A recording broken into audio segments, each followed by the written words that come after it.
Hello, my friends. I've got a great story to read to you this time of year. If you're looking at the board behind me, here it is. How the Grinch Stole Christmas. It's a good one. Written by none other than Dr. Seuss. And Dr. Seuss dedicated this story to Teddy Owens. And I'm dedicating this story to all my friends. Every Who down in Whoville liked Christmas a lot. But the Grinch, who lived just north of Whoville, did not. The Grinch hated Christmas, the whole Christmas season. Now, please don't ask why, no one quite knows the reason. It could be his head wasn't screwed on just right. It could be perhaps that his shoes were too tight. But I think that the most likely reason of all must have been that his heart was two sizes too small.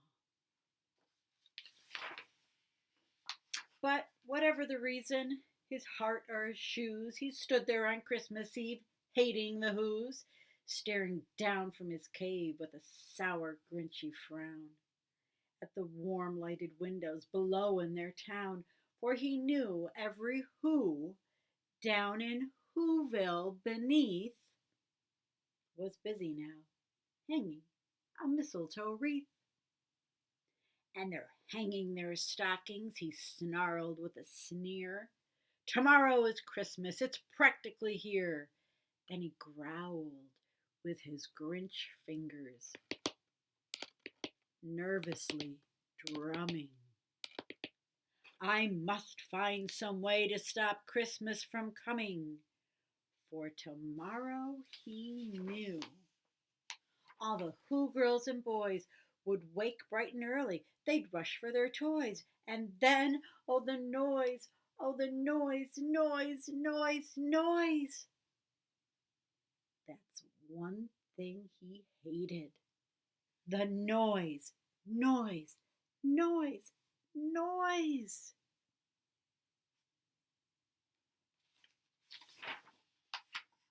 Then the Who's, young and old, would sit down to a feast, and they'd feast, and they'd feast, and they'd feast, feast, feast, feast. They would feast on Who pudding and rare Who roast beast, which was something the Grinch couldn't stand in the least. And then they'd do something he liked least of all, for every Who down in Whoville, the tall and the small, would stand close together with Christmas bells ringing. They'd stand hand in hand, and the Who's would start singing. They'd sing and they'd sing and they'd sing, sing, sing, sing. And the more the Grinch thought of this Who Christmas singing, the more the Grinch thought, I must stop this whole thing. Why, for 53 years I've put up with it now. I must stop this Christmas from coming. But how? Then he got an idea. An awful idea. The Grinch got a wonderful, awful idea. I know just what to do, the Grinch laughed in his throat, and he made a quick Santa Claus hat and a coat, and he chuckled and clucked, what a great Grinchy trick. With this coat and this hat, I look just like Saint Nick. All I need is a reindeer. The Grinch looked around, but since reindeer are scarce, there was none to be found. Did that stop the old Grinch? No, the Grinch simply said, if I can't find a reindeer, I'll make one instead. So he called his dog Max, then he took some red thread and he tied a big horn on the top of his head.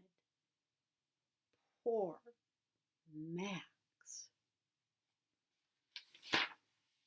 Then he loaded some bags and some old empty sacks on a ramshackle sleigh, and he hitched up old Max.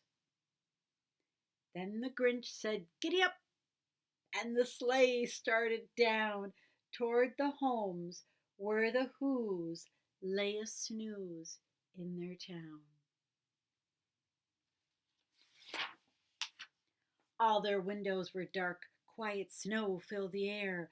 All the Who's were all dreaming sweet dreams without care when he came to the first little house on the square.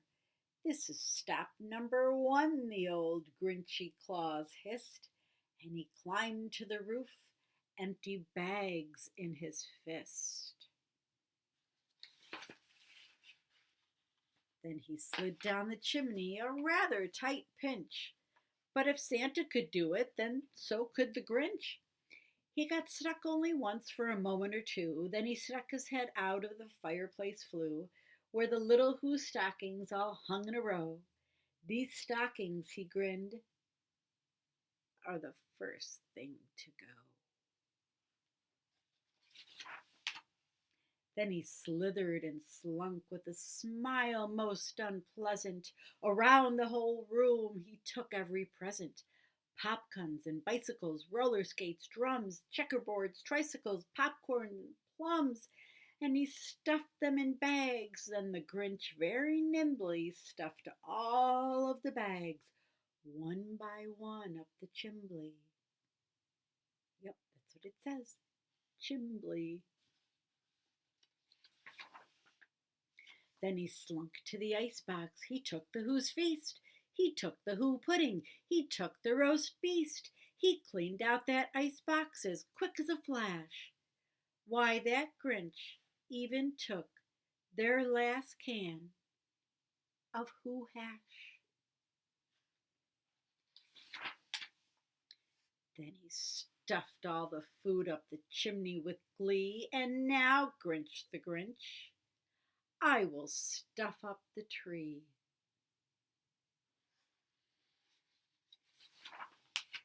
And the Grinch grabbed the tree and he started to shove, when he heard a small sound like the coo of a dove.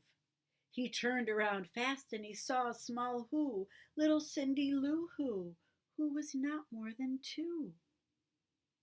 The Grinch had been caught by this tiny Who daughter, who get out of bed for a cup of cold water. She stared at the Grinch and said, "Santa Claus, why?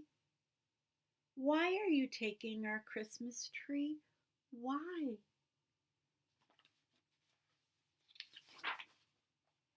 But you know that old Grinch was so smart and so slick. He thought up a lie and he thought it up quick. "Why, my sweet little tot," the fake Santa Claus lied, "there's a light on this tree that won't light on one side, so I'm taking it home to my workshop, my dear. I'll fix it up there, then bring it back here." And his fib fooled the child. Then he patted her head, and he got her a drink, and he sent her to bed. And when Cindy Lou Who went to bed with her cup, he went to the chimney and stuffed the tree up. Then the last thing he took was the log on their fire. And he went up the chimney himself, the old liar. On their walls he left nothing but hooks and some wire. And the one speck of food that he left in the house was a crumb that was even too small for a mouse.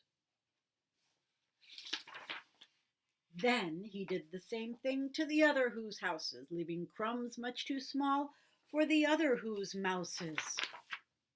It was 1:15. All the Who's still in bed, all the Who's still a snooze, when he packed up his sled. He packed it up with their presents, The ribbons, the wrappings, the tags and the tinsel, the trimmings, the trappings. 3,000 feet up the side of Mount Crumpet, he rode with his load to the tip-top to dump it.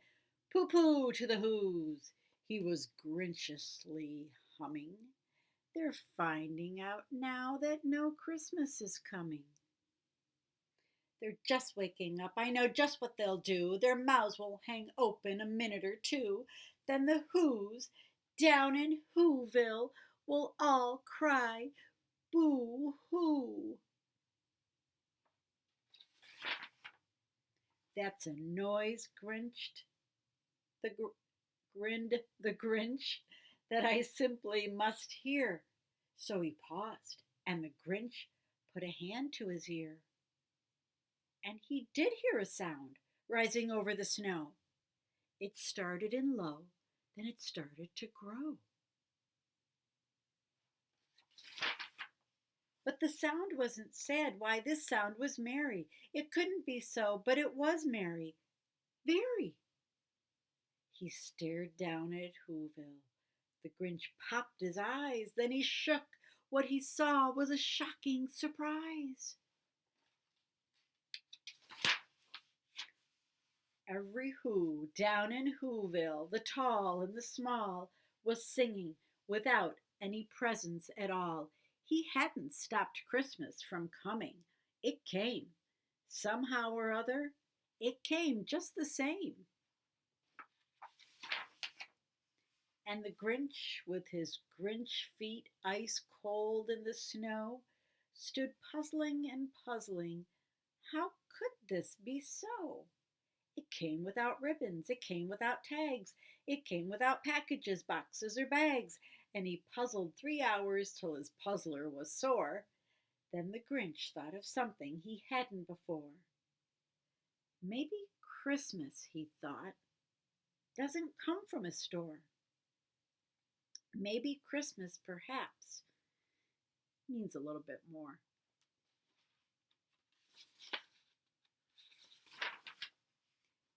And what happened then? Well, in Whoville they say that the Grinch's small heart grew 3 sizes that day. And the minute his heart didn't feel quite so tight, he whizzed with his load through the bright morning light, and he brought back the toys and the food for the feast, and he himself, the Grinch, carved the roast beast.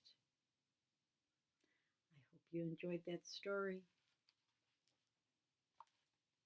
If you celebrate Christmas, have a great one. Bye, boys and girls. We'll see you next time.